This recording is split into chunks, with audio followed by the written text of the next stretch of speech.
Друзья, всем привет! Вы смотрите Найза Дай подкаст. Мы сегодня в золотом составе. Нурбек Карабала, глава Лиги Найза. Ассаламу алейкум. Сула, наш боец KZ. Бонжорно. Дидар, Сарбас, подкаст. Всем салам алейкум. Прежде чем вы начнете нас смотреть, пожалуйста, подпишитесь на нас, напишите какой-то комментарий, поставьте лайк, дизлайк. Мы очень ценим это. У нас сегодня много интересных тем. Во-первых, наш турнир Найза 69 прошел в эти выходные. Также прошел турнир UFC в Макао, где выступал Петр Ян. Дрался он в главном бою вечера против Дэвисона Фигюрейда. Вернулся Юэль Ромеро. Было много интересных анонсов. И у нас есть еще и турнир Найза 70, который мы тоже сегодня да обсудим. Начнем по традиции, наверное, с UFC или с нашего турнира. Как думаешь, как лучше? Да, наверное, лучше поговорим о нашем турнире, а потом перейдем к UFC, потому что, они проходили в одно время практически. Но, я думаю, важнее будет наш обсудить. Почему? Потому что реально было много моментов, за которые там до сих пор вопросы задают, и оценку турнира сделаем. У Сулы, я так понял, инсайды есть. У Сулы есть UFC? По UFC, да. Мы точно обсудим UFC в Макао, но сначала давайте действительно проговорим про турнир Найза 69, 2 титульных боя, большие имена на турнире. Бейбулат Усаев у нас выступал, это чемпион мира по муай-тай. И, в принципе, хочется послушать действительно оценку турнира, потому что мы разбор не успели в этот раз записать, и сегодня мы это сделаем. Сула, у тебя какая-то была оценка? Ты хотел ее сказать до эфира нам? Да я не знаю, я сюда пришел, думаю, скажу. Тут что-то Нурбек залетел, ау, на всех накричал, всех поругал всех. Когда тебя это останавливало? 10 из 10, да такой. Время. Студию сейчас Виктория с этим. Серьезно. Не бойся. Никто тебе не позвонит сегодня вечером. Уже звонили вчера. Завтра, да? В 10-бальной шкале, брат, даже жестко сказать или сказать... Нет, смотри, оценивай, вот я не знаю, я, допустим, вчера кайфанул от продакшена. Крутой был продакшн, был крутой свет. Он, наверное, давно таким не был. Возможности все-таки Алматы-арены, несмотря на то, что там сменилось руководство, несмотря на то, что они прям все делали, чтобы мы там плохо провели турнир, серьезно. А в целом Алматы-арена, она как бы лучшая арена для ивентов. Для ивентов это, да. Не считая только расположение. Да, локация плохая, как бы далеко слишком. Во-вторых, это отношение, я был в шоке, честно скажу. Об этом я еще поговорю. У нас там ряд материалов есть, мы хотим про это выпустить и поговорить. Про отношения, как строить вообще это дело. Не с точки зрения, я начальник, ты дурак. А с точки зрения бизнеса, это же надо развиваться. Мы, хоть как бы нам тяжело не было туда ехать далеко, да, там, Алматы-арена, от города, от центра, мы все равно стремимся туда, чтобы показать и приехавшим спортсменам, и приехавшим фанатам, и зрителям вот эту красоту арены, да, то есть на будущее продаем как бы для UFC, грубо говоря. Но, видишь, у каждого там свои мысли. Но мы по этому поводу еще поговорим, потому что у меня там ряд мнений есть, и я хочу там донести до людей, знающих это дело, понимающих это дело, чтобы они занялись этим, потому что это беспредел, честно скажу. После того, как ты это расскажешь, нам еще дадут проводить турниры в Алматы-арене? Знаешь, нет такого, дадут, не дадут. Это же вопрос свободного времени. Если честно, я не хочу больше там проводить турнир. Слава богу. Слушай, спойлер очень. Слава богу просто, слава богу. Потому что вот я прям свое возмущение я скажу, да, брат? Почему? Вообще, смотри, знаешь, мне кажется, мы с тобой вообще мы джентльмены. Основная наша цель этих турниров, да, помимо этого там развития спорта и т.п., чтобы чувак пришел на арену, сел и кайфанул. А арена находится в жопе мира. Где-то там, короче. Да. Если далековато. это еще летом, это еще можно понять, этот чувак, приехал туда на автобусе, вышел в 11-12, и он может пешком пройтись. Угу. А вчера так было совсем не лето. Угу. Да, форточку, в любом случае, да, и холодно, и ветер дует. Ладно, поэтому я же говорю, мы с тобой... И он сел, брат. По этому поводу мы еще у нас с тобой много материала будет, да. Мы пообсуждаем. Кстати, давайте... Привет тем ребятам, они знают, мы для вас готовим хороший материал, так что ждите нас. Смотри. Ну, оценку так и не сказал. Вот, подожди, брат, Я говорю, оценивай объективно с точки зрения... Вот я, допустим, когда вы все время оцениваете турнир, вы говорите о боях. Да, вот помнишь, ты говорил 7, 6. Я знаю этот процесс от А до Я. Почему? Потому что я участвую в нем. И я слежу за всем, там, образно говоря, от продажи билетов до там, оформления продакшена, там, расстановки охраны безопасности. И в организационном плане этот турнир для меня, он на хорошем счету, в организационном плане.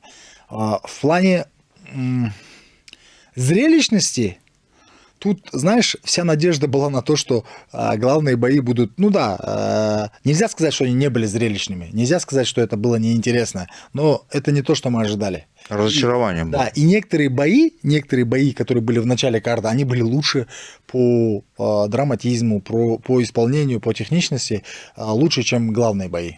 Я буду спорить сегодня. Для тебя что, брат, вот ты сейчас вот перечислил, что для тебя на первом месте вот во все вот? Организация безопасности. Вот это вот, да, брат? Конечно, брат. Вот вчера, вот знаешь, я говорю, вот я сидел, короче, и смотрел вот количество наших зрителей. Угу. И вот тогда вот мне вот потом я уже начинаю думать, понимаю, знаешь, вот Дана Уайта немножко начинаю понимать. Угу. Вот мы говорим о том, что мы хотим сделать для зрителей зрелище, но мы вот в это, по-моему, не придаем максимально вот смысла в этих слов. Угу. И я теперь прекрасно понимаю, уже больше начинаю понимать, почему он бережет Перейру, к примеру. Для чего он им? Для зрителя. Он хочет, чтобы зритель пришел и кайфанул. Вчера количество зрителей, на мой субъективный, опять же, взгляд, превышало тот экшен, который мы показали, к сожалению. Вот вашему матчмейкеру, да, последнее китайское предупреждение, у тебя дофига всяких дел. У тебя, брат, дофига всяких... Я понимаю, то, что рецензия идет через тебя. В любом случае ты визируешь. Но 3 балла из 10, брат, я даю. За матчмейкинг или вообще? За вот то, что я увидел как зритель. Я просто представился в роли зрителя. Я приехал на Кудыкины горы. Я сел. Раз я смотрю, что я увидел, алло? Что я увидел? Вы что, ребята? Заставили меня проехать на автобусе. Жандарбек сейчас вернется. Чтобы вот это вот посмотреть, Жандарбеку. Я буду защищать. Последнее китайское предупреждение. И опять же, Михаил, я вот на это смотрю не как ценитель, как мы с тобой смотрим. Я смотрю просто на чувака, который сел на автобус, приехал туда и в мороз вышел. И на такси же. Ну, очень интересное твое мнение, брат, но, опять же, оно субъективное, наверное. Да, оно абсолютно субъективное, и поэтому я говорю же, 3 балла я даю ему. Вот. Я почему Дану Уайт это привел? Почему я Перейру привел? Потому что у меня такое впечатление, что вот этот чувак как-то вот думает уже, вот именно вот об этом думает, он о зрелищности как-то. Поэтому же, говорю, он Перейру бережет. Нет, он офигенно выглядит, он шоу показывает. Суда, смотри, я тебе еще раз говорю, все ожидали, даже я, с Жандарбеком, мы ожидали... Жандарбеку вообще строгий выговор за такое, по-любому, однозначно. Нет, вот эти... Просто будет индийцы, брат. Будет зрелище. Брат, вот эти вот индийцы. Вчера они были в тему, брат. Знаешь, почему они были вчера в тему? Потому что уровень карда был вот именно такой. Вот вчера они вдруг стали в тему. Категорично. И вот это, я считаю, что Жандарбеку за это надо прям сказать. У тебя сделано, я понимаю, у тебя там через... Ты сейчас назвал тут типа горку самую, да, всего. А я не знаю, это что такое вообще? Это был просто... Я никогда такого на Изе не видел. Никогда. Я знаю, никогда такого не видел я еще. Я скажу так. Никто не ожидал, что Донченко вообще будет включать самокат или велосипед. Ну, это, наверное, первый мой бой, который я смотрю на Донченко, и он дерется вообще иначе. Иначе по-другому. Здесь есть наша вина, по-моему. Мы что-то слишком, короче... Напугали его? Напугали, по-моему. Если они боятся это я просто говорю. Если они боятся наших подкастов, на самом деле так не думаю. Разговоров наших подкастов, ну... Я вот к тому, что вы говорите про матчмейкинг. Я недавно видел такую информацию. Вот самый ожидаемый крутой турнир в UFC, ну там один из крутейших боев, Бо Никл против Крейга, да? Крейга же был? Пол Крейга. И вчера то, что Салихов дрался.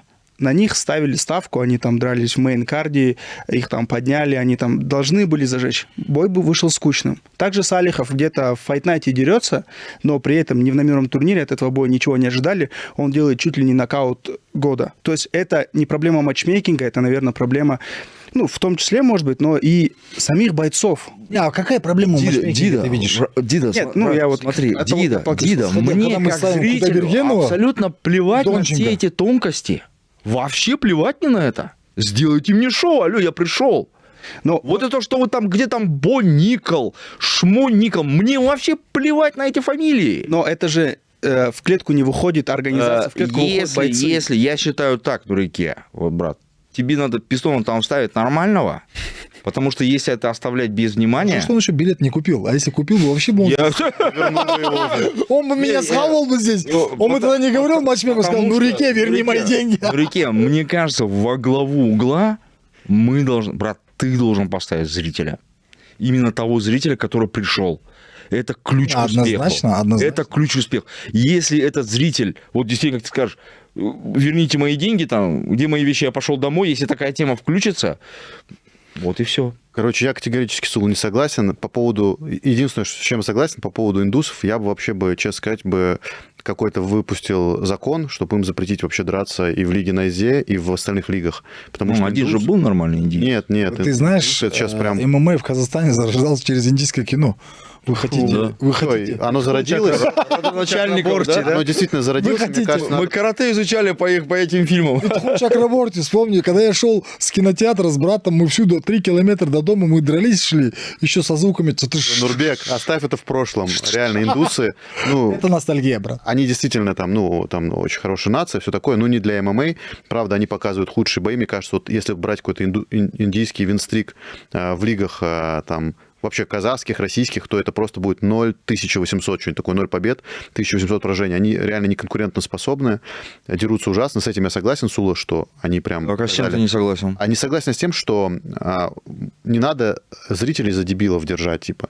Зрители не только идут за нокаутом, что бой Дастана Мангильды с Вячеславом Сычевым, что бой... Я не сказал про нокаут. Дай закончу. Что бой Рустема Кудайбергенова с Данилом Донченко, они были крайне конкурентные. Да. И это как бы, для меня это как бы самое главное, потому что не привезли на убой опять кого-то в Казахстан, а два, там, скажем так, для Казахстана иностранца На что показали... намекаешь опять?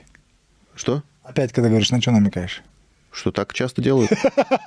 Ну, так В титульных боях не было? Михаил, Было пускай был... Пускай... Я же не говорю, просто... Опять же, мы не можем говорить за всех зрителей. Не можем. Кто-то хочет посмотреть классный нокаут. А за что Он увидел, давайте кстати, не- в за этом что турнире вставлять он пистоны? увидел классный нокаут. Много было нокаутов, если честно. Не, за что вставлять пистоны? Я просто про то, что... Окей, ребят.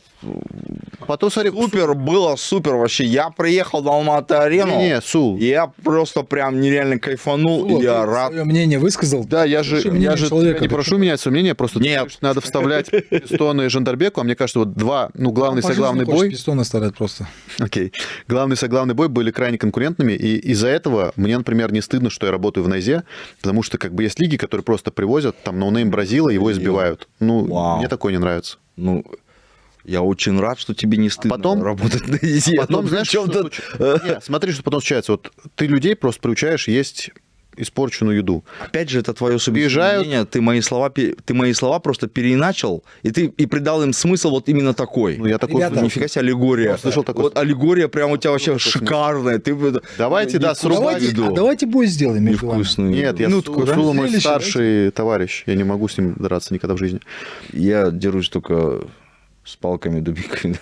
Вот лично для меня не палка. Я проиграю, сразу в этом говорю. турнире были два крутых боя. Это вот Бибулат Исаев и Кирилл это Карпенко офигенный против был бой. Едыля Уразбая. Кстати, да, прикольный бой. Почему вот я вот когда смотрел бой Кирилла Карпенко и Едыля Уразбаева, там получается там они устали очень быстро, но я понимал, как публика радовалась там какому-то движению, как кто-то добивает, встает. Там, да, в этом бою была какая-то интрига, и все до конца вроде за нашего топили, то есть за Едыля топили. И вот как-то постоянно чаша весов туда-сюда как называют, туда-сюда перевешивала. И в конце то, что они еще шоу сделали, то, что Карпекин сказал «Мен Казахпан», Едель свою речь сказал. Конечно, Карпенко еще флаг отнял у него. Нет, они еще так вместе его держали. Вот это было как будто, Это был уровень октагона, ребята. Это бой чистейший я не знаю. уровень Я просто смотрел на... Прайда, окей, но не первой лиги Казахстана. Вот уровень первой лиги Казахстана был Дастан против Свящева. Кайфовый бой с кучей технических... Я просто в моменте осознавал, что людям вот такой бой нужен был в карде. Понимаете? Вот такой бой нужен был, когда чаша весов туда-сюда, когда в конце речь, когда там флаг, когда интрига. Да, они там не показывали какую-то супер технику, там еще чего-то. Мы, как вы говорите, вы смотрели не как знаток, да, а как зритель. Вот как зрителю этот бой жестко залетел. Как и бой Вполне вероятно, кстати, Булата Исаева. Дидар, я вполне вероятно, ты прав, кстати говоря, вот поэтому по этой теме, да, я соглашусь, возможно. Но надо будет смотреть, наверное, просмотры, да? Что ты на меня смотришь? Не, стопудово надо попросмотреть. Ну, кстати, прямая трансляция 120 тысяч. Я еще раз говорю, просмотры хорошие. Кстати, просмотры хорошие. Я уже вчера только бой смотрел, там пару боев уже 60 тысяч набрало, да? Ну, сама прямая трансляция на Спорт Плюс я сегодня с утра смотрел, 120 тысяч было. Ну, нормально. 120 Ну, ежесекундно. А, это ты то, что... Ну, стрим сам на Спорт Плюс. Это время прямого максимальное эфира? количество, да, Одновременных зрителей? одновременных, да. Да. Не, время. не максимальное, я просто посмотрел Просто 120 количество. тысяч. Всего посмотрел? Так работает, да, 120 Ну, это тысяч. же после эфира. Я вот сейчас смотрю, бои смотри по отдельности. Кто первый Я место? утром смотрел. Мне Причем, кстати, понравилось, Спорт Плюс, он же- понравилась динамика, что так быстро поднялись бои у... Сейчас, секунду. Еломана? Нет? One second. Я быстро пока скажу, ты ищешь Спорт Плюс, они делают геоблок на Казахстан, так что 120 тысяч это прям хорошее число. Не, я супер это я, 120 это за Я ночь. еще хотел вот В Россию делают геоблок. Да, да. хочу выделить соперника Бибулата Исаева. Блин, какой красавчик. Гены, Просто красота. Мир. Духовитый пацан, хоть и на коротком вышел. И вот вспоминая некоторые бои, некоторые вот как с Тимуром Вахидовым, который дрался на коротком, вышел, а Артём лоу-кика сел, Артем Вахидов, извините. И вот как этот пацан вначале тоже плотные лоу-кики пропускал, у него уже нога покраснела, он все равно шел вперед, бил. Прям респект. У Дамира, кстати, был даже шанс нокаутировать Исаева, мне кажется. Был момент. Ну, насчет шанса не знаю, там Были моменты все-таки. чуть-чуть разный был Мне кажется, он уровень. дал поработать ему, Да. потому что... Как Возможно, тебе бой? и Вот так. ты сейчас Дастана бой с этим, с Вичевым отметил. Как тебе этот бой? Я вот Я помню, ты Можешь забегал распорить? вместе со мной в клетку, и я по твоим глазам Золотую видел, что коллекцию. что тебе это понравилось. золотую коллекцию. Просто если человек разбирается в боях, я все-таки много боев пересмотрел, он... А Сула не разбирается, что там? Не, просто Сула, я его понимаю, он хочет смотреть как, ну, действительно, зритель, который вот хочет восхищаться. Но мне кажется, что такие зрители Сула, они 100% есть, но сейчас многие люди уже ММА смотрят давно, знают наших чемпионов. Я тебе так скажу, ну зачем ты додумываешь за меня? Я... Нурбек вот Зачем Зачем ты додумываешь за Нурбека в таком случае? Камон. Зачем ты Он меня Нурбеку дал запрещал, повод? он меня запрещал. Зачем ты дал повод Наш Нурбеку? один общий знакомый, я тебе потом скажу, кто, да, вот я с ним встретился, выходил я в уборную. Вот. И вот он тогда мне говорит, а еще этих двух боев не было. Соглавный главного. И он говорит, блин, ну в этот раз, говорит, что-то это самое, говорит. Я говорю, подожди, братан, сейчас будет самая жара. Я не знаю, короче, вот. А он что сказал потом? Я потом с ним не разговаривал. Мне кажется, тебе стоит поговорить, и он скажет, классно. Ну, про Донченко я согласен, что, может быть, он был скучный, про Достана и... Нет, Достановский бой был хорош, но просто хорош. Он был хороший бой. Ты как думаешь, Ну, выиграл? Сейчас пишут многие, что типа... Хорошо, я скажу так. Вот он вот выиграл, да, и раздельным решением, Да. и это максимально отражает слово «еле-еле». Ну, я согласен. Я согласен, что он не с... ну, в принципе, Свищев такой соперник, брат, которого еле-еле выиграть только можно. Ну, вот как бы так... Ну, ты ожидал, да, что будет типа как с кем? с Крейсом. А? Суён. Ну, Суён, да, Суёнгом он уронил.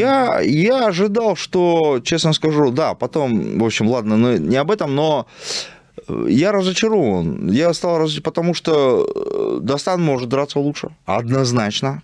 Знаешь, что мне не нравилось в Достане? Закрывал глаза.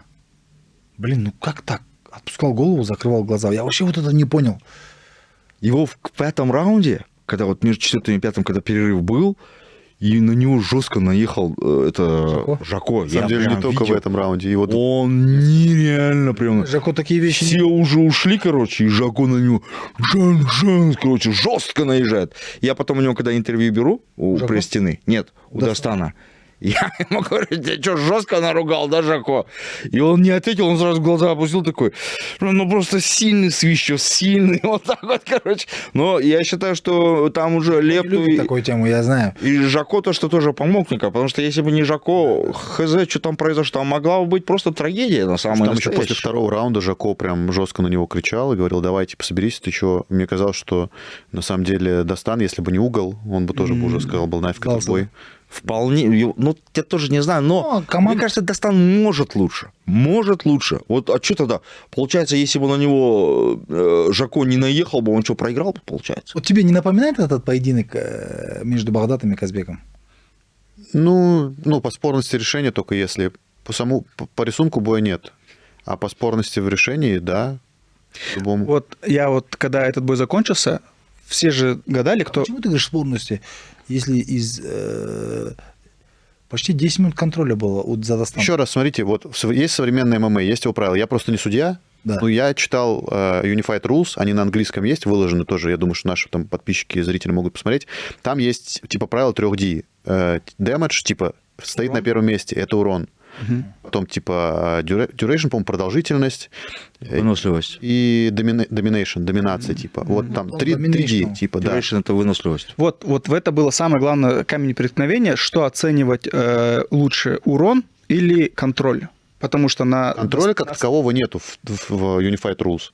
Ну, доминейшн это есть? Ну, нет, доминирование это типа, что... Вот он доминирует над ним. Ну, вот непонятно. То есть, опять же, ты держишь, бил Свищев, он держал, бил Свищев. Но у Дастан он пытался выходить на болевые, это тоже Короче, правда. что сказать, ладно. Уже Свищев был хорошо готов, а Дастан не был хорошо готов. Свищев, Вот и все. Свищеву надо дать должное, молодец, крепкий Отлично, парень. блин, Но отлично. Дастан, Он был просто не согласен с я решением. да, никто, когда, я тебе еще раз говорю, Сула, когда бой доходит до Не конца... первый раз об этом сейчас говоришь. Это я тоже говорил. Когда бой доходит до конца решения, и он был вот такой, как бы, да, там... Спорный. Даже вопрос не спорности, а вопрос рядом. Вот рядом, да, ты бежишь, там, допустим, на марафоне, да, и вот он рядом с тобой бежит, и финиш вроде бы там кто-то сзади, кто-то спереди проходит, но при этом каждый думает, что он первый прошел. Вот тут же так же. Допустим, и Свищев имел право поднимать руки и говорить, что он выиграл, и Амангельде имел право поднимать руки и говорить, что он выиграл, но при этом, при всем,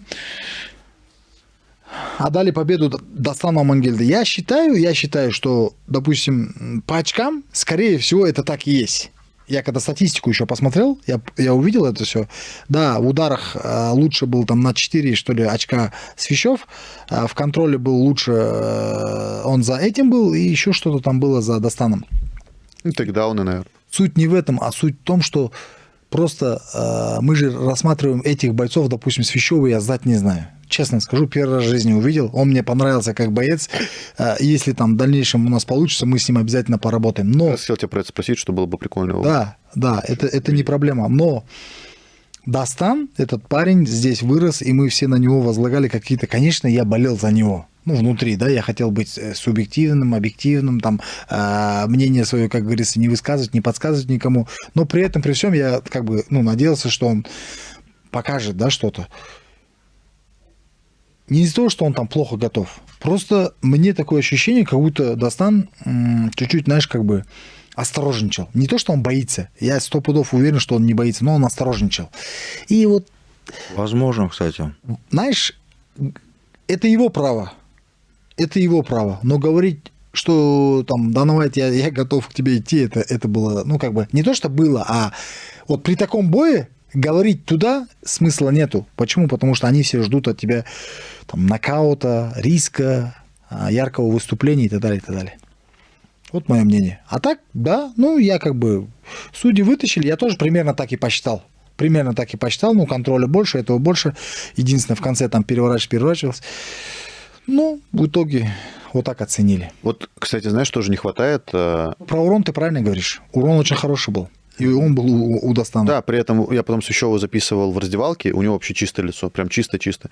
Я чего говорю, не хватает немножко, на самом деле, записок судей тоже, мне кажется, можно было вытащить. Ради контента, да? Да, мы же собирались раньше это делать. И вот сейчас, например... Давай сперва их вот так, через нашу, вот, кстати, платформу Дарлин оцифруем, сделаем такой бланк специальный, может быть, это как функцию, вообще функционал наш Дарлин именно по нозе засунуть Дайка, да?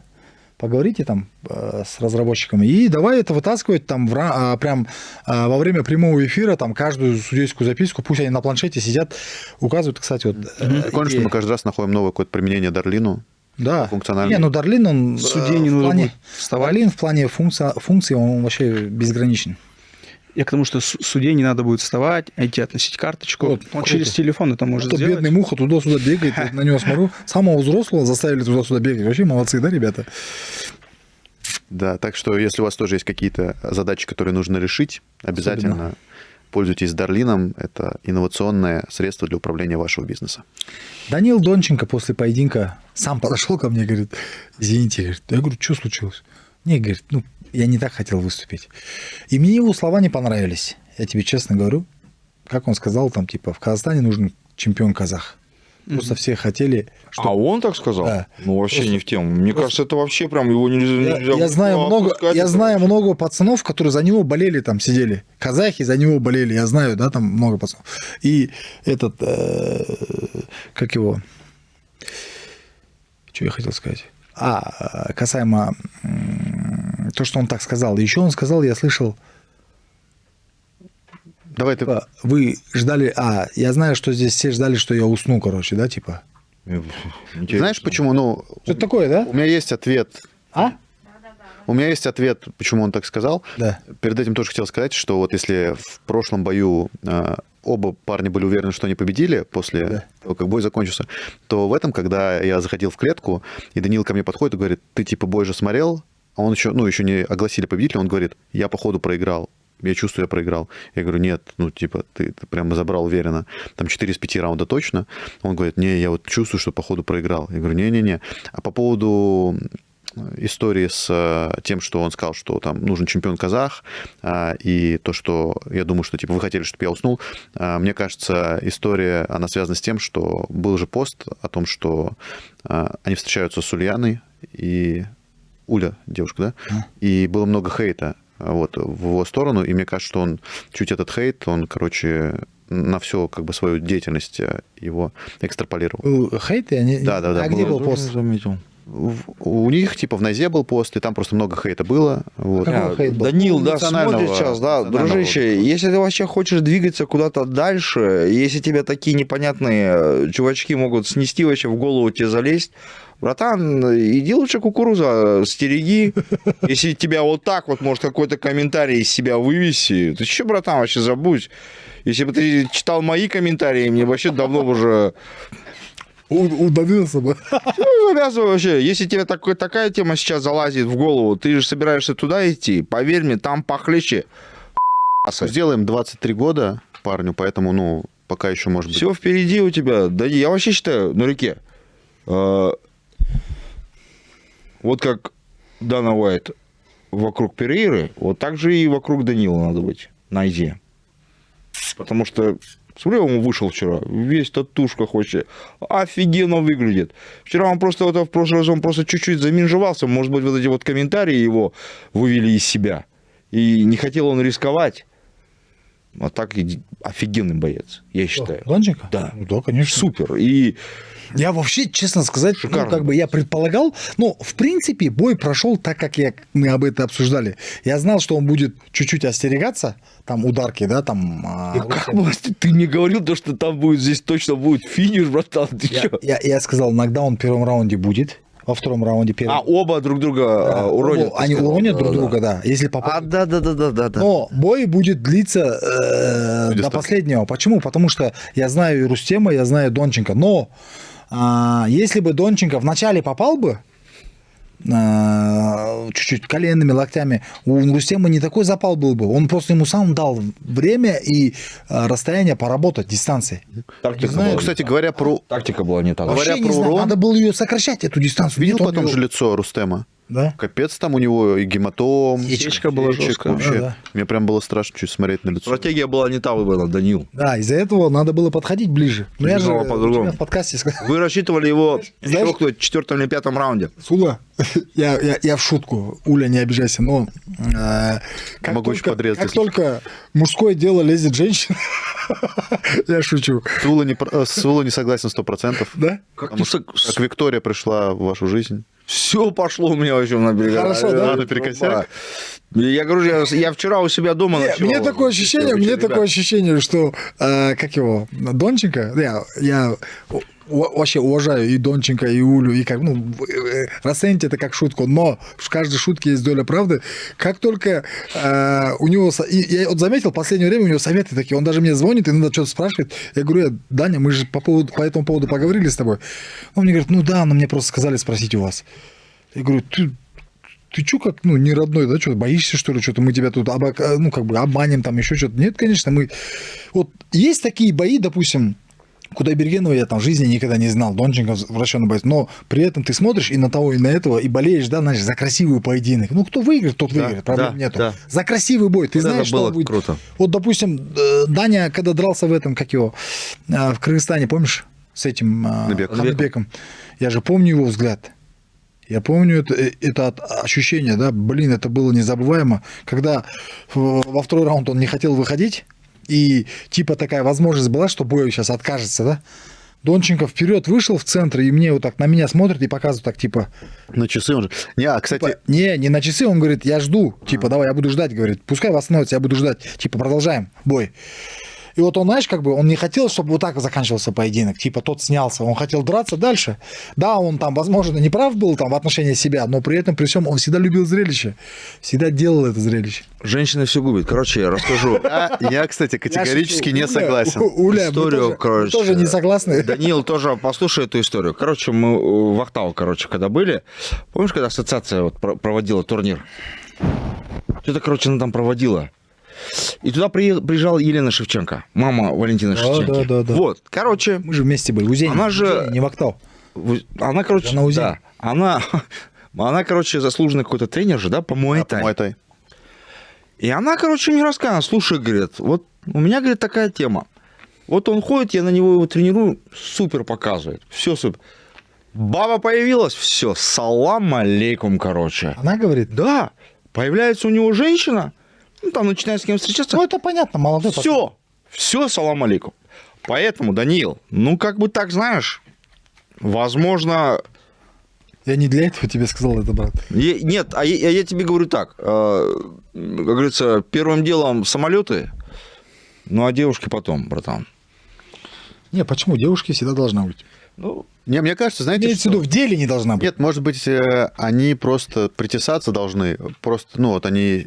сколько вертиков сегодня у Данила за то, что он публично оповестил, что он встречается с кем-то, да? Или мы оповестили? Да, мы оповестили, но в любом случае, я думаю, что у нас реклама. Дарлин. Будь чемпионом в бизнесе. Доверь рутину Дарлин. Ну что ж, я думаю, что интрига повисла у вас. Вы ждали, что мы расскажем интересного про Даниила Донченко и Улю, и мы возвращаемся в эфир. Сейчас вы все это услышите.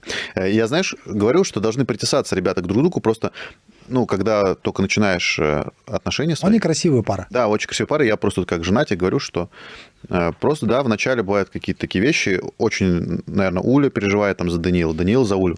Поэтому вот их это все очень сильно... Мне кажется, вот это и есть. Но я думаю... По осени считают. Считай, смотри свой результат, Даниил. Я вообще сейчас не шучу. Женщин нельзя подпускать к своему бизнесу. Нет, женщины рулят. А любасику, братан. Вспомните Сулу 10 лет назад. Мне сегодня. 46, дружище. Я тебе не просто так говорю. 56. Почему 46? Плюс-минус 12. Что-то новое. Сула шутит, ребята. Женщина, во-первых, это мама. Вот у тебя мама... Маму-то я не пускаю к своему бизнесу. Благодаря маме и вот до сих пор нормально сейчас такое. Сидишь рядом со мной, тут общаешься. Я тем более его маму знаю. Это вообще золотая женщина. Это, во-первых, мама. Так. Во-первых. Во-вторых, Давайте мы будем Супруга. разграничивать все-таки, а знаешь. в-третьих, это дочка. Давайте вот, блин, А сестра? офигеть. Ну и сестра Что в за четвертых. вообще кружок феминистов? Я вообще попал сюда вообще. Где ваши яйца? Если бы не Ира? твоя мама, елки-палки. Ну да при чем тут мама вообще? А ты про женщин плохо говоришь. Я говорю про КПД. КПД бойца. Вот и все. Да все по-разному бывает. Слушай, ты сегодня мне весь день говорил, что все субъективно у всех по-разному. Просто согласен. Я Сегодня... такое вам никогда не говорил, друзья. Сегодня... Я вообще первый раз. Отматывайте. Сегодня у Данила было так, и я уверен, что он сделает выводы и Да. вернется сильнее. Знаешь, вот давай, чтобы она поняла, почему мы как бы это говорим. Вот, нет, Даня, то есть, понял. Вот есть такой момент, когда ты в кругу бойцов, и тебе, знаешь, как бы, да, вот даже друзей, да, ты приходишь, и тебе говорят, газуй. Да, допустим, да, друзья же такие, типа, или там вместе кто пашет. И вот, ну, вот Жако Достану что говорил? Умри, но выиграй, да? Умри, но выиграй, да? Он что-то ему жестко говорил. А девушка, жена, супруга, вот даже, помнишь, какой-то вот ролик был, когда Сульянов там держит одну женщину от того, чтобы она не остановила бой, а она хотела залезть и остановить, а в итоге этот парень выиграл, да? Там видели такую картину? Будем честны, я просто знаю про этот бой, это они специально, короче, сделали. Ну, как бы, как картина, да, то есть как пример говорю, да? Михаил испортит, вот прям такой хороший пример был. Нет, здесь постоянно два человека, которые портят. Ты и Михаил. Самый лучший Дидар просто молчит. Эрбек такой, сотрудник года. Про женщин пока ничего не могу сказать. Я в браке еще очень... Молодой Лев, он женился браке вместе. еще- Вы когда говорите женщина, вы не подразумеваете только жену. Вы подразумеваете всех женщин на свете. У нас есть мама, у нас есть коллеги. У него какой-то, блин. Не, ну я только недавно по этому поводу Ну, мы же записывал. говорим в контексте Я парень, цитировал девушка. слова Бауржана Момушула. Подожди, недавно. твоя супруга смотрит, да, вот на задай? Вот иногда да. Тут-то все понятно тогда, короче. Всё Вообще, Даже если, Тогда даже всё если бы она не понятно, смотрела, мне ей бы стало, скинули бля. этот момент, так что Сула да. на шаг. Басе, как говорится. Нет, у меня в этом плане проблем нету. Я просто хочу, чтобы, знаешь, да, где-то, может быть, есть проблемы, но мы не должны это перекладывать на мужской или женский пол. Это должно быть Семья. семья. Во. Я недавно только видео записывал по этому поводу. Что, ребята? Даже вот великий брат, Я чувствую- батыр нашего времени, Бауржан Момушулы. Бауржан Момушула эти слова сказал. А ты Не я. читал, да, по его «Спираль»? «Спираль» Момушулы. Офигенная тема, да? Волоколамское шоссе? Да. Брат, «Спираль» Момушула. Волоколамское, технику. Ее придумал кто-то другой, но ее сделал он, короче. Жуков. Нет, не Жуков, братан. Не, Жуков. Не Жуков. Кто-то ее, короче, теоретически, выдумал, а Момушула практически ее применил. Реализовал. Да, реализовал первый, короче, и довел ее до совершенства. Да. И вот эту тактику ведения боя преподают в российских военных институтах, Да, чтобы ты нифига. понимал. И не только там, на Кубе еще тоже, братан. И в Латинской Америке, во многих странах. Ну, на Кубе, мне кажется, она не нужна, эта тактика. Почему? Там кругом вода, там другая тактика нужна. Я был на Кубе, братан.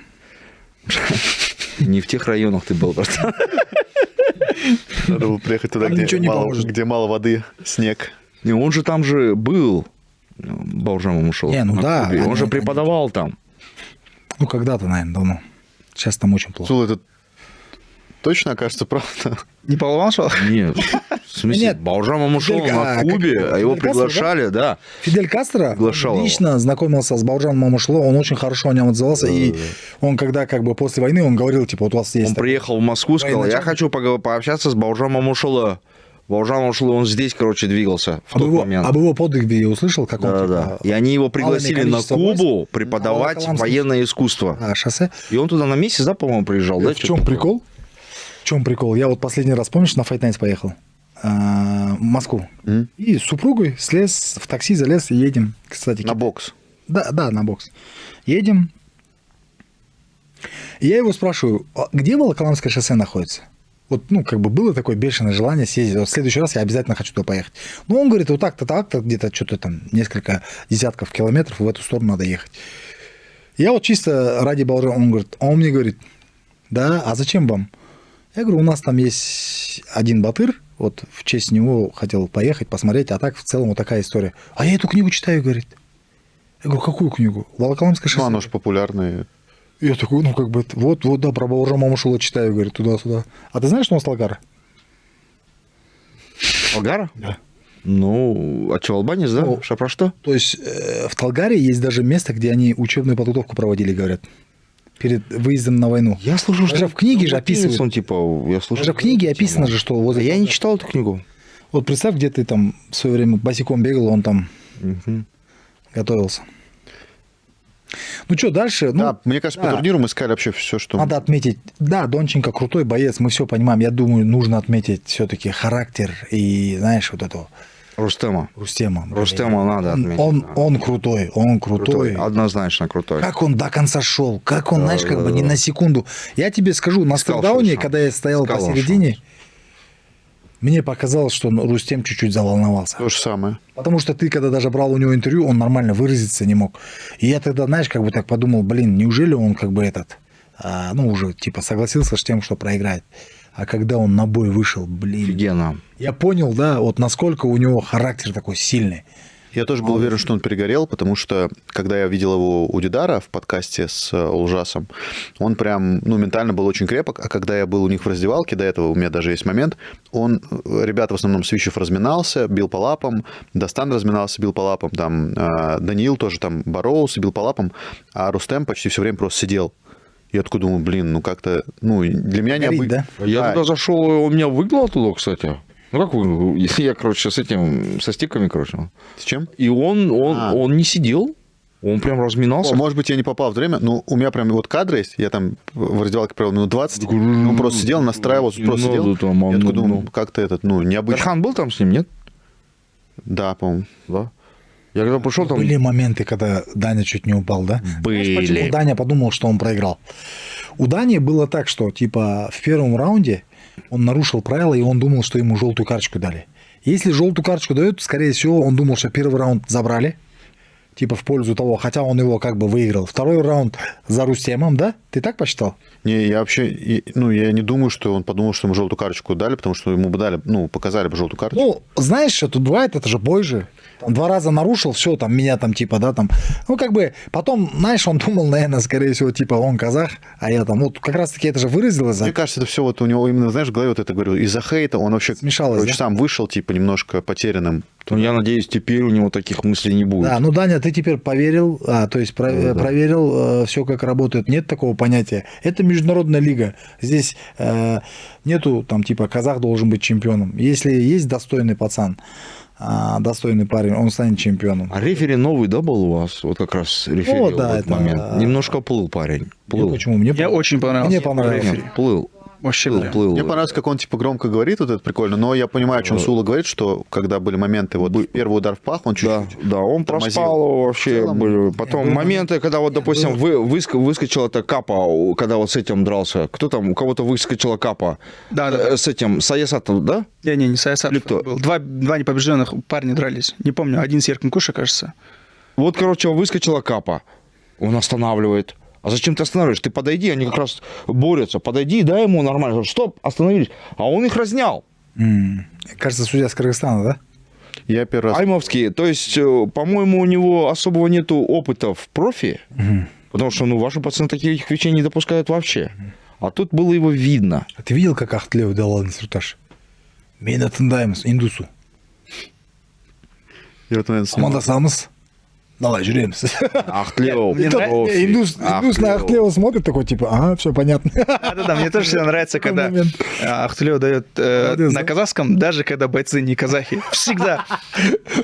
Ну, это, наверное, больше для зрителей, наверное. Была угарная... Красавчик. Он просто больше языка не знает, наверное. Ну, в смысле, зачем ему это напрягаться? Была угарная история на каком-то турнире, я уже, правда, не помню на каком, это достаточно давно было.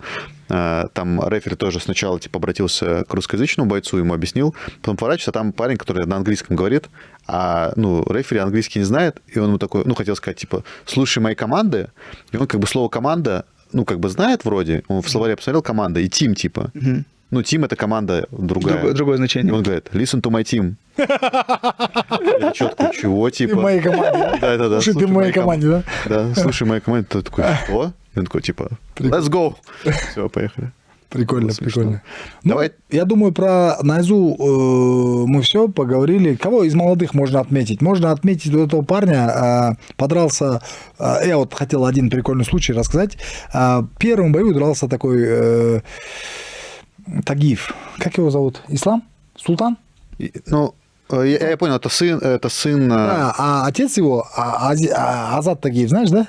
Асифа Тагиева. Это племянник Асифа. Это племянник Асифа. Да ладно, серьезно. А рядом с ним отец стоял.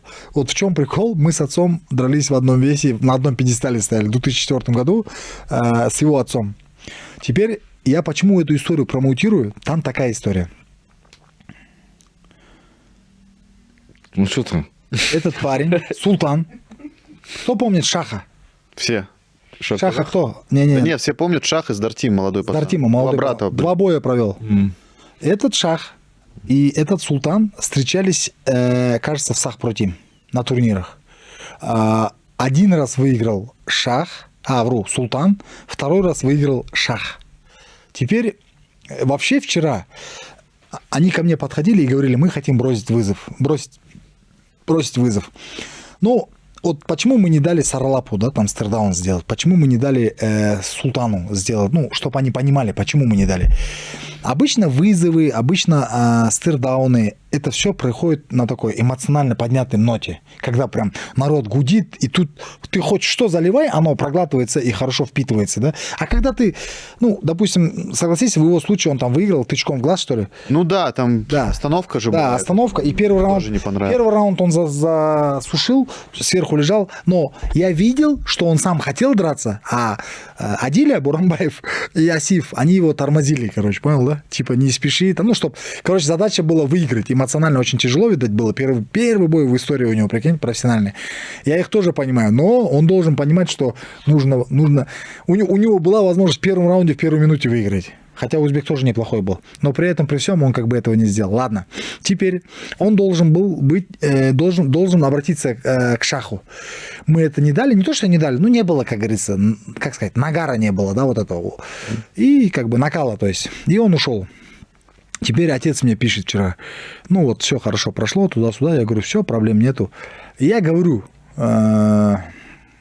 Азат, ну, исходя из того, что я увидел вчера, а он говорил, мы хотим реванш с Шахом. Он говорит, исходя из того, что я увидел вчера, то есть я говорю, мне кажется, Шахом рановато. Не из-за того, что я Шаха, честно сказать, знаю так же, как и Султана, в жизни 2 раза видел, в боях только, и все. Не из-за того, что он Дартим, потому что, ну, как бы, вы меня знаете в этом отношении. Там. Но вся суть, говорю, в том, что уже Шах провел 2 боя. И я видел эти бои в профи. Они были яркими, жесткими. И он мне сразу голосует про это. Я машину поставлю, говорит, братан, он выиграет его. А он, случайно, не может за фамилией квартиру еще поставить? Знаю на всякий. Нет, в чем прикол? Он, короче, машину поставил. Все, уже, ну, словал, сказал, не выйдет, не вылетит. Он говорит, удалено? Нет, здесь ведь голосовое. Не, но он не тот. Я шучу. Он муж. Я знаю его в хорошем. Азат, он говорит вот так, типа, хай оттуда кто-то ставит машину, я отсюда машину, мой сын его выиграет, говорит. Вот такой прикол. Серьезно, И это вот для промоушена следующего поединка, кстати, ну, с Дартима там Баука и Рустем, надо им подумать, кто из них машину поставит. И вот, и... Не, ну так-то, если его же было предложение, его инициатива, они-то не обязаны ставить, будем честную машину. Ну, спорить так, думаешь? Я не знаю, предложение когда его кто-то же делает какую-то ставку, он же типа... Однозначно должно быть что-то. Да, ожидает, что с той стороны тоже что-то будет. Ну, не факт. То есть он же хотел этот бой именно получить. Да. И сказал, я машину ставлю, что он выиграет. То есть, по сути, он за возможность этого боя ставит машину. Ну, мне так кажется, нет? А кому Нет. тогда он проиграет ее? Нурбек. Что он получит, когда выиграет? Бой Нет. он получит бой. Он типа... Миша, ну такие вещи... Да, он прав. Те. Он же тоже должен что-то выиграть от этого. Чё, ты Нет, чё, ты бой- теперь он хочет получает бой. Не, он же сказал, я хочу этот бой. Не, ну это же не по-мужски, Нурбек говорит, братан. Нет, он сказал, Ну, что я это так? ставлю машину, Сейчас что он представь, выиграет. Нурбек ему будет говорить, я ничего не поставлю. А почему? А ты, если он проиграет машину, мне Потом будешь ты говорить, как ты Баурке вообще скажи, так ставь сказать? свою машину, а Баурке... Не, ладно, мы Я спросим у Дартима, лучше согласны ли они спросить. машину ставить, но Азат Тагиев, Это короче... Не, намерение. Мне кажется, Азат показал, что он настолько уверен. вот, я про это и говорю. Ему не понравилось то, что я это сказал. Типа, ну, я, брат... ну, как бы, я говорю, мы же с тобой можем же друг другу сказать правду, да. Мне показалось, что, как бы, Шах будет сильнее. Он говорит, Нурбек, я уверен, я машину готов поставить. 75 килограмм. Михаил. Прикольно? Если ты, ну, прикольно, конечно. Майкл. В любом случае, Ну, прикольно. как альтернативу можно, чтобы гонорары поставили. Да, и на самом деле прикольно хотя бы потому, что, будем честными, ну, пацаны молодые пока что ноунеймы, и хоть какой-то будет вокруг них шум. Вот я про это и говорю. Я про это и говорю. Я еще, знаешь, Уже на первых боях на них машину ставят, это же круто. я приходил к Артему на тренировку Резникову снимать, и там как раз был Васиф, и был вот племянник его. Он меня тогда познакомил, и просто так прикольно, что это уже преемственность такая поколение, что Васиф уже, ну, сейчас не дерется, хотя он все еще в форме, и Артема там, ну, нормально нагружает. Но прикольно, когда ты смотришь, у них там разница в 20 лет, и вот они вместе тренируются, уже 2 поколения ММА-бойцов, которые дерутся. Да. Не, круто. Не, на самом деле, я вчера заметил потенциал. Кучерявый, крепкий, сильный. Ну, конечно, не 77 драться ему. 70 килограмм самая лучшая весовая категория, а так лучше вообще 66. Ну, ему 20 лет, я думаю, может быть, знаешь, еще разнесет. Да. Не, разнесет в плане Ну, еще... роста уже, я наверное, к тому, сложновато что будет. окрепнет. Ну, материал. Он и так крепкий уже. Куда Еще, представляешь, окрепнет. Ну, 20 лет, брат. Кажется, 77 это как висит будто для по-любому. него много, как будто. Не знаю. 77 для него как Я будто. про это и говорю. 77 для... Ну, просто, видишь, Шах, кстати, он же 70, по-моему. он 70, да. Они вообще в 66 дрались. Вот тут такая ситуация, короче. Но я скажу одну вещь. Интересно. Мне интересно. Я бы этот поединок... Также еще этот дрался. Кто еще дрался? Молодой. Горячий. Вот 2 бойца дрались, которые с непобежденным рекордом. У одного было 4-0, у второго 2-0. Потом мне понравился один парнишка, который дрался с... Рванат. Сейчас я... Рванат. Сак Противновский боец. Сагатбек. Казах такой парень. Он в первом раунде выиграл. Забил нокаутом. Уронил и добил. Да. Парни, который у нас дрался в Гран-при, да, по-моему? Да. Прикольно. Не Гран-при не дрался. Это его первый поединок. Нет, он дрался с парнем, который в Гран-при у нас 2-0, который рекорд, да, был? Скажите, да. Я не знаю. Русский пацан. Кажется, да? Нет. Вот, мне понравился поединок. Вот Габдолов против Дакенова. У Дакенова был дебют такой с командой Азиза Разыева. И причем, когда его соперник выходил, такой веселый, навеселе, с Фанилием поздоровался, что-то там потанцевал. Ну, потом Я понял, который Дюму победил, да? Александра? Вот ты можешь посмотреть. Не, Нурбек говорил только что. Да. Дюму победил. Блин, мне Дюма, честно Блин, сказать, его- рано очень. Он книги хорошие пишет. Да, хороший писатель, но пока Ни что... одного боится. акцентированного удара не взял. Он парнишка. просто еще боится ударов, прям вот это видно. По нему попали, он сразу закрывается. Ну, не надо пока. Иляман Саясатов заявил о том, что готов там за титул подраться 57, да? Еще такой жест показал, да? Прикольный, да? Братан, я тебе так скажу. Он же... Мерген, да? Да. Ко мне подошла его менеджер. Ага. Сказала, прям задайте этот вопрос, пожалуйста, в соло. Я говорю, а что за вопрос? Ну вот, сейчас скажет. Я задаю, он говорит, Жаканша, Казбек Саган, вперед. Ага. То есть вот теперь, мне кажется, тебе надо думать, когда ты вообще собираешься этот пояс разыгрывать? 57? Да. Он же должен был в декабре быть. И с кем? Против кого? Да. Ты не помнишь? Нет. Казбек должен был подраться с Диасом. Да, не, вот это я помню. Диас сломал руку. Вот это я помню. Казбек сломал руку. да. Теперь Диас ушел. Так. Теперь Рука у него не выздоровеет до я декабря? сейчас начинаю переговоры. Есть два варианта в этой весовой категории. Так, Казбек же перешел в 57. так. Можно договориться о его именно участии в титуле с каким-то из бойцов, да? Опять же, вот эти ребята, да? А кстати, Жаканшой возможно это? Ну, наверное, не с Жаканшой, а вот с Иляманом, да?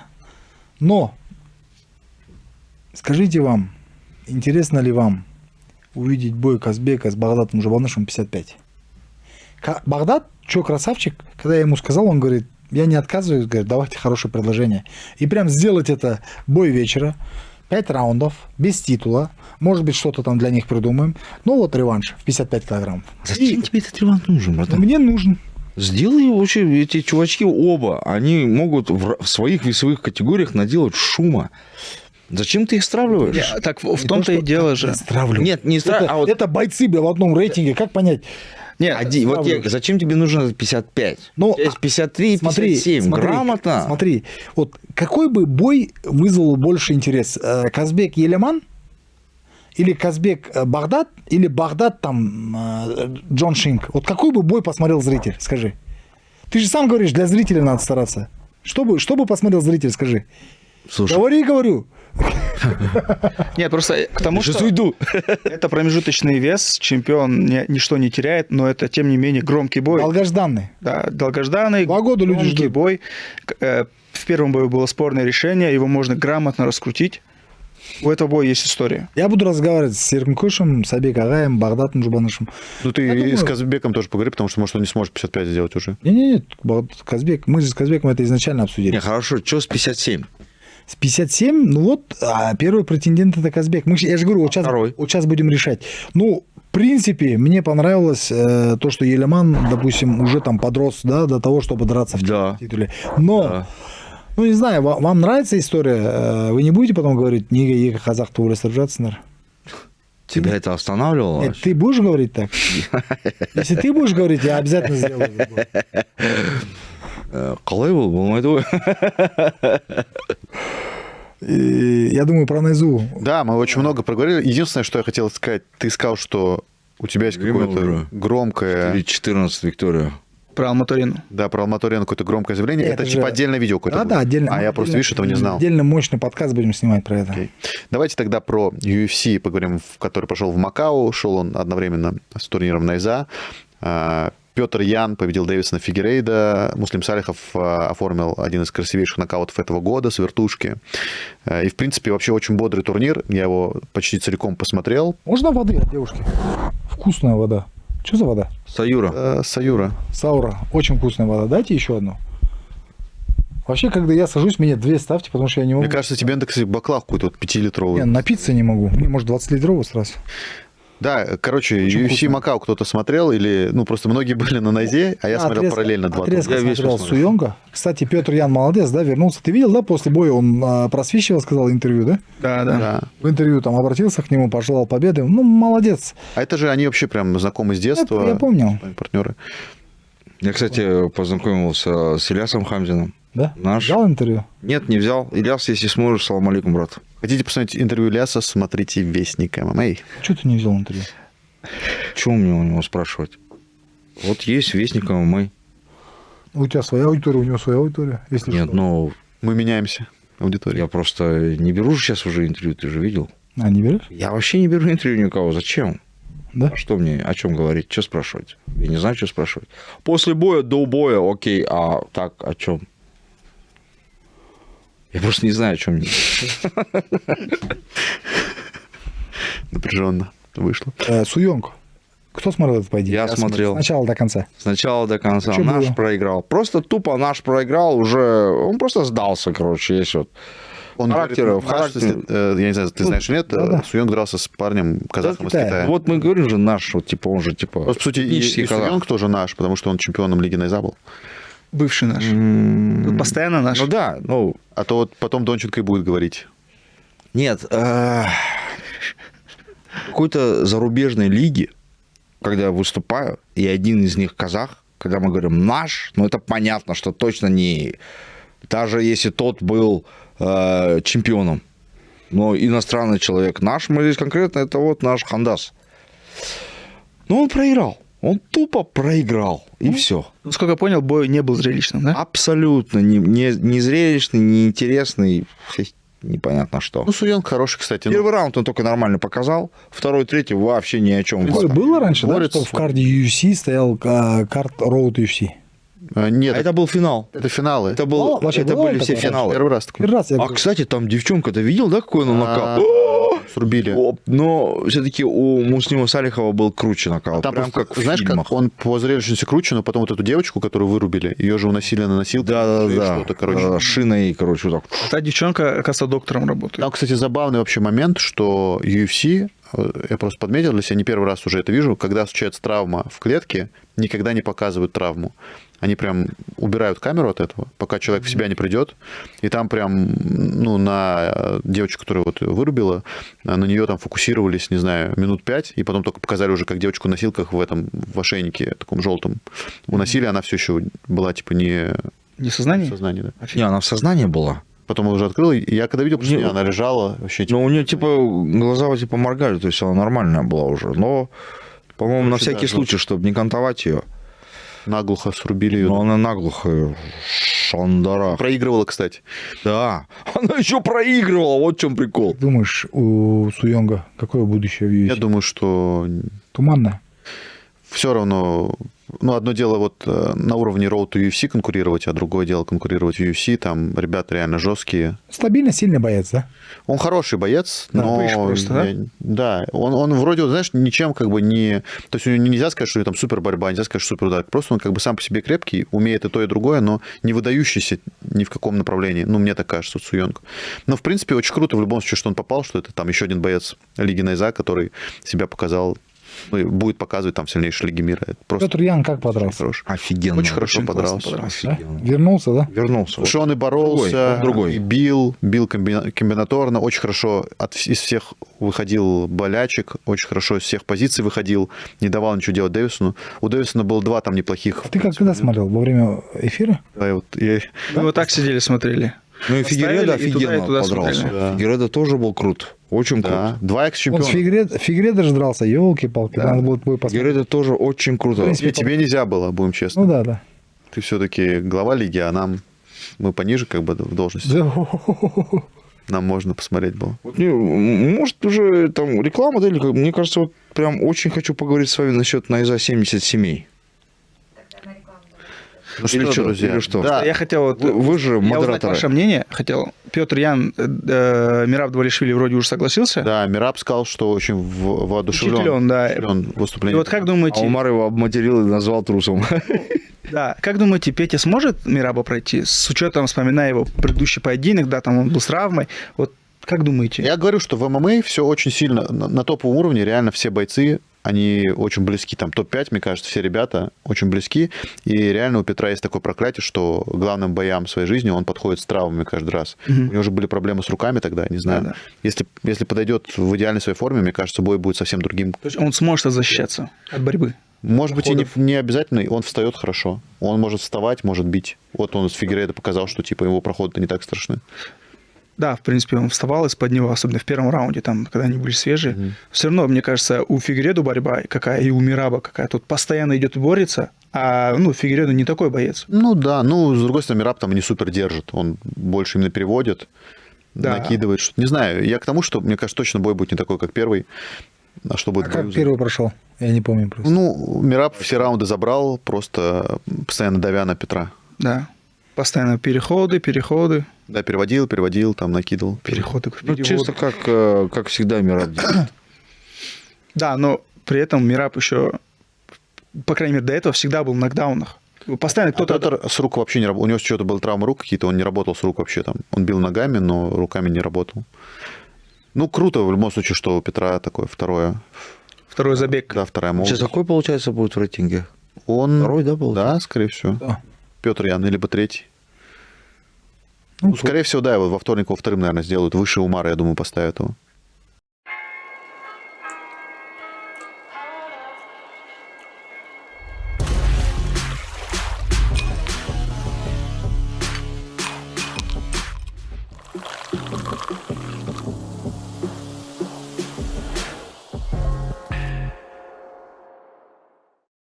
Я думаю, что в UFC мы, в принципе, тоже обсудили многое.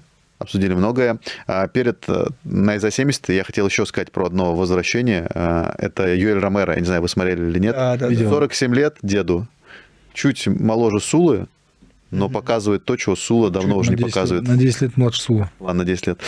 И показывает то, что Сула никогда не показывал в ринге. Я вот, конечно, удивляюсь. Мы про Кубу уже говорили. Вот что за магия с Юэлем Ромеро происходит, потому что он, реально в замечательной какой-то форме, выглядит очень круто, и я не знаю. За счет Юлии Ромеро меня, конкретно так вот. Не, Ромеро реально монстр. Нет, Сул, я хотел, чтобы ты у него спросил, может быть, совета. Прям ты конкретно вот так прям... Это надо с Ты детства прям борьбой очень хорошо заниматься. сказал, как ты хотел спросить, отвечай. Прям супер. Мне кажется, это надо с детства заниматься. Пассивная агрессия, да? Выходя из Так зала, называется, чтобы иметь такое тело, такой Да нет. корпус. Может быть, он ест Просто не калкан? Может Алкан, быть. да. Калкан? Просто Сула стал лучше выглядеть, когда стал есть мед калкан. Конечно. И, кстати, Кстати, ты же синий не пробовал, еще раз попробуй. Синий? Да. Ну, я скажу так. После первого раза, как только я попробовал калкан синий, да, мне начали сниться интересные сны. Кстати, Сула, я вот ты же Зашел свет. Я прям на самом деле в недоумении просыпался. Как так? Мне же не 18. как синие таблетки. Это что такое? Сула, я знаешь, о чем подумал еще? Ты вот у нас на подкасте же появился без волос. В общем, я вам так скажу. Сны обалденные. И вы там точно не будете один, а с какой-нибудь... Я же волосый красавец. Синяя девушка. Ау?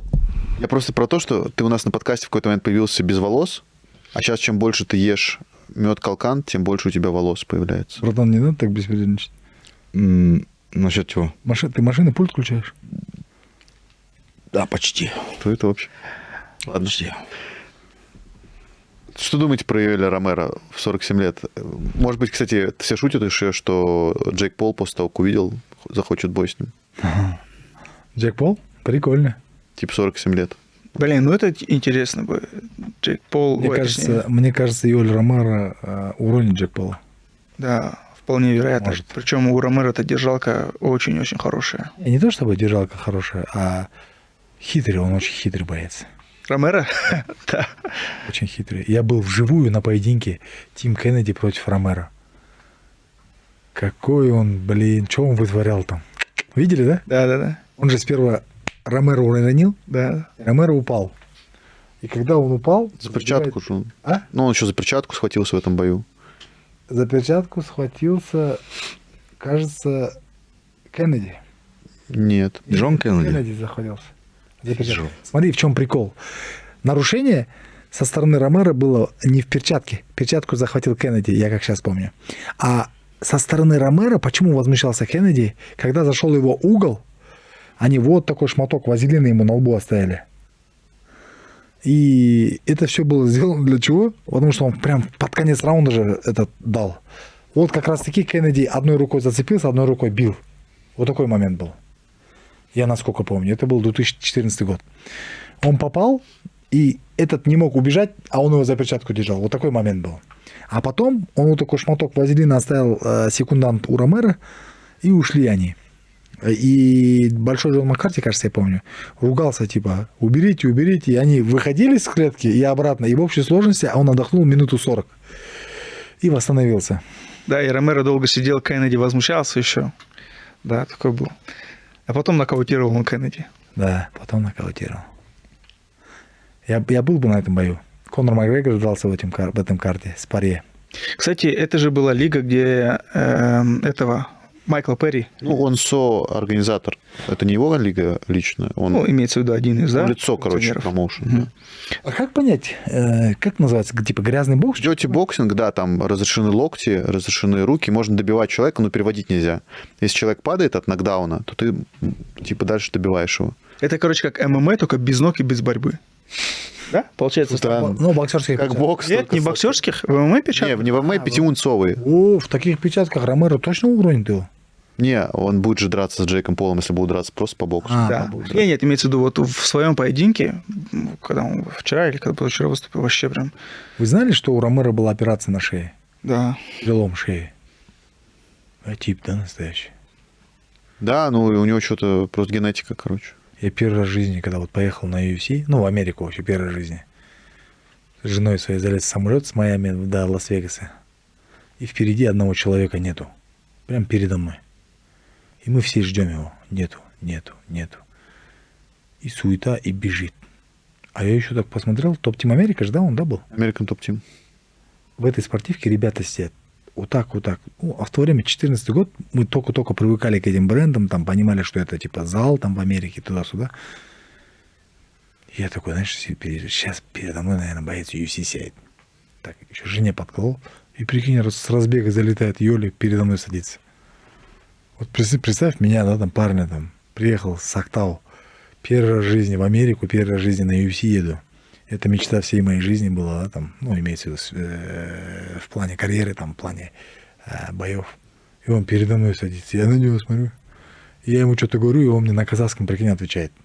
Оказывается, он был в Казахстане. Думаю, а ты скажешь, оказывается, это сон. Оказывается, он в Казахстане был и выучил пару слов. И когда я сказал ему Казахстан, он говорит, Рахмат, что такое, короче, на казахском. Я такой, опа, прикольный мужик. Ну, Раймер вообще же тип, он, получается, чтобы в Америку переехать, продал машину, которую ему президент подарил. Оставил там семью, сказал, я вернусь, короче. Бубу. Салам алейкум. в Америку. Он сначала попал во Францию, по-моему, потом уже только в Америку попал. Да, ну я к тому, что он продал Я машину, был в Кубе, брат. правильно сделал. Оттуда валить надо, да? Правильно сделал. Лицо со шрамом, они же тоже кубинцы были. Оба эти чувачка. Блин, ну Куба пипец жалко было, когда я поехал. Джарядин, это что, на ИЗа-70? В Семее? Ну вот, сейчас ждем подтверждения. А какого числа? 21-го попал. 21-го? Не раньше, да? Не раньше. Слава богу. 20-го, кстати, Жако дерется. Бокс в Астане. Тут он быстро-быстро, да, там. 21-го. А, Что, бокс? 21-го, да? Ну ладно, нормально. Потом после бокса останется у Дидара всего 10 дней. И стол будет вот этот наш барашек тут И стоит. нет, давай его оставим на январь, когда мы там все с работы вернемся. И, ну, я бы, ну, А я уже думал, может, типа где-то Уволиться, да? 1 января я, кстати, ухожу, Нурбек. на декабрь где-то вот там, чтобы типа какой-то праздничный подкаст и праздничный стол, типа. не, ну давай, да, праздничного. Ну, Можно 2 раза, кстати. Тогда и в Об этом декабре. спора не было. В декабре. Опа-на, не надо мне тут. стол я сам буду заказывать. Ну, у Дидара опыт небольшой же, я в этих делах больше разбираюсь. Но платить будет Дидар. Не, ну, однозначно. Я сам закажу красиво, ну, чтобы на картинке было красиво. Да нарисуют а вот наши, ты- ничего страшного. Няша Да, нарисует. представь, мы умеет. просто едим мед калкана, тут типа это баранина, короче, индюшатина, Чтобы вот, знаешь, как бы... конина. Нет, вот так. Как его? На вертеле, барашка. Вот у меня, когда сын родился же, виноград, помнишь, там же чёрная прикольно икра, было. осётр. Ага. Вот там пришел же такой батыр, нарезал нам все. Где это? Когда у меня сын родился. Не помню такого. Ты не помнишь? Не Ты было был же тоже. Где я был? Внизу же И мы ты был были. тоже, Да, Супер. офигенного Да не было барашка такого похавали. ничего. Супер Я было. был тогда, да? Был ты тогда. Это, Да. по-моему, это как его, это же, да? Как его, бля. Что-то казах предмет называется. Казах-гриль. Да. Кушали, да. Кайф вообще. Мясо вообще шикарное было. Там В условиях не было Да. договора. Максимум 1 миллион уйдет. Ну, что ты? Ну, серьезно. Машину недавно продал же. Когда недавно? Недавно, Было у тебя пипец недавно давно. свадьба была, а нас не пригласил, так что Да, двойной все же на стол. турнире были. Все же были на турнире. Я бы перенес бы Так свадьбу, было, что ли? отвечаю. Да, в Ахтау уже, когда в Ахтау был турнир, Сегодня столько у нового меня 7 вспомнил. числа, 7 Я июля, помню, ну ты что, свадьбу делал? Конечно, У меня он в Астане смотрел не было график, свадьбы. как будто это самое там. Специально под турнир. Ты свадьбу сделал, даже нас не пригласил? Ты даже не пригласил. 7 числа она была, Ты 7 хотя бы пригласил Мне бы, елки-палки. Мне кажется, Дидар запланирует рождение ребенка чисто на турнир, чтобы нас называть. Нет, Астанинский ну, он, я же это, Нурбек, вы, наверное, Чем не помните, но южнее- я об этом сказал всем в коллективе. Ну, я вот женился, я тебе честно скажу. У меня был коллектив прежний, прошлый и будущий. Я всем, блядь, отправил пригласительно, если что. Ну, как бы вот так было, да? У нас не было пригласительного. Ну, хотя бы Ну, сказал. в любом случае. Да не волнуйся, нормально все, Дидар, не надо сразу... Водичку уже стал пить уже. Нет, я не волнуюсь, Вытрепот у тебя просто пошел. я это всем сказал в офисе. Всех предупредил, сказал, что я на турнире. Не едьте У на меня турнир. нет, у меня свадьба, да? Так и так. Я всем это все Вы тоже были, поехали на турнир, Еще бы. Ну, если свадьба. Не, мы бы... Перенесли бы турнир. перенесли свадьбу и позже поехали бы.